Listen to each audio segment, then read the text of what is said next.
Mina, what do you want? She's really. I just want daddy. All Yeah. right. All right. So, do you want to know how we run our house with 4 under 4? We're gonna share our top 5 tips. Same thing. Yeah. Okay. Okay, just All right, go. And wash your hands. Okay, so we have 4 under 4. Our oldest is Jahara. She is 3, turning 4 next year. We have twins. We have Zaid. He is going to be 2 in January. And we have Zara. We have Amina here. She is turning 5 months.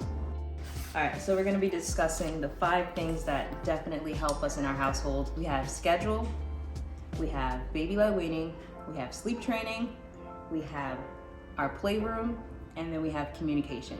Those are the 5 tips that we're gonna elaborate on. All right, tip number 1. Tip number 1 is the schedule. If you don't have a schedule with your children, we would recommend trying it out. It doesn't have to be as elaborate as ours, but definitely try to incorporate some type of routine because children do better with a routine. Mealtimes. Mealtimes are important. We have 3 mealtimes for them. Breakfast, lunch, we give them a medium-sized lunch, and there is a dinner/snack. These 3 meals help them out throughout the day. They won't be hangry and they won't be cranky, and it's easier for us to run the house. Nap times. Nap time was 2 times a day for Jahara and the twins. The twins shifted into 1, Jahara shifted into 1, and she's actually shifting into almost no nap time. They wake up at 9 and they go down at 1 p.m. They're up by like 4. So from 1 till 3:59, we have plenty of time to get stuff done, go outside the house, groceries, clean the yard, plan content, pitch, emails, answer phone calls. So nap time is not only a reset for them, but it's a reset for us. Playtimes. Playtime is usually after breakfast or after lunch, depending on their mood. Sometimes we let them go outside. We have a dedicated room, which is also part of one of our tips. Playtime is very important. They get their exercise. We have a little gym in there for them where they can climb, slide down. There's toys for them to learn. This is a good time for us to incorporate flashcards while they're playing. Playtime is also important for them. They get to socialize, interact with each other. Activity time. This is something new we added since Jahara goes to school 3 times a week. The other days that she's home, she does get bored. I'm boring. Yeah, she'll say that. Amir and I came up with a plan to introduce activity time to Jahara. The twins have activity time, but it's more like a play date. We take them outside. We take them out to the Children's Museum on Wednesdays, and that way they get to run around, play with toys, do what they need to, and that is scheduling. Now we're on to number 2, baby led weaning. I might do a separate video specifically about baby led weaning, like a long video, but this one is just going to be a quick tutorial. So the reason why baby led weaning is so crucial in our household and why it's helped with the amount of children that we have, as you can imagine, it's hard to individually spoon feed each child. They're hungry, they're crying, they're ready to eat. With baby led weaning, it taught them the independence that they need to feed themselves. I did a whole bunch of research.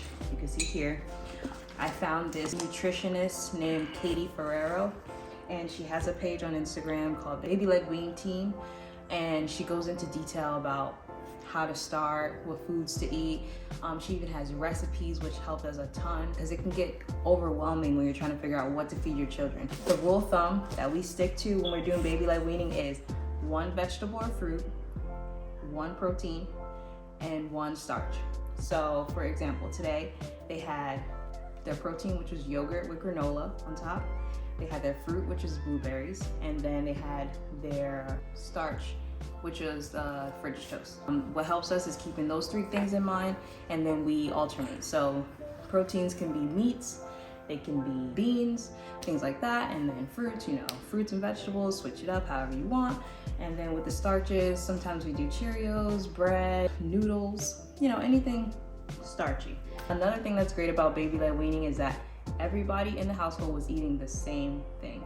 So if we served chicken, rice, and vegetables that day, the twins, Jahar, me, Jeff, were eating chicken, rice, and vegetables. And basically what we did for the twins, since they were younger, we just cut it up into smaller pieces, not tiny pieces, but smaller pieces, so that way they can hold it with their hand and work on it themselves. If we weren't doing baby led weaning, we would be feeding them, and while we're feeding them, we can't eat. Our food would be getting cold. I can't even imagine doing it any other way. And that's how Jahara got hooked on cucumbers by Baby Led Weaning. Yeah. And that's her go-to snack right now. That's actually a good thing Jeff brought that up. There was this 100 foods challenge before one. We did that with each one of our kids, and we plan on doing that with Amina. We started at 6 months, and before they turned 1, we tried 100 different types of foods, all different avocados, star fruit, like everything, just to get their palates going. The point of the 100 foods before one is to increase their acceptance and to reduce picky eating, because that was one thing we were afraid of with Jahara. We did not want a picky eater. We just weren't going to tolerate it. You know how we grew up. We had to eat what was on our plate. It's another benefit of baby led weaning is it teaches them to listen to their bodies. When spoon feeding, you can end up overfeeding your child, versus with baby led weaning, they can say, you know what, I'm full. Because I know some people are going to be like, oh, you know, I don't like baby led weaning because it's messy. And trust me, I'm not going to sit here and lie to you. It is very messy. But one thing we learned, you have to embrace the mess. Of course, you can clean up when you need to, but you have to get comfortable with kids being messy, because that's just how they are. They are learning through the mess, like just from them touching the food and squishing it, like they're learning the feel of it.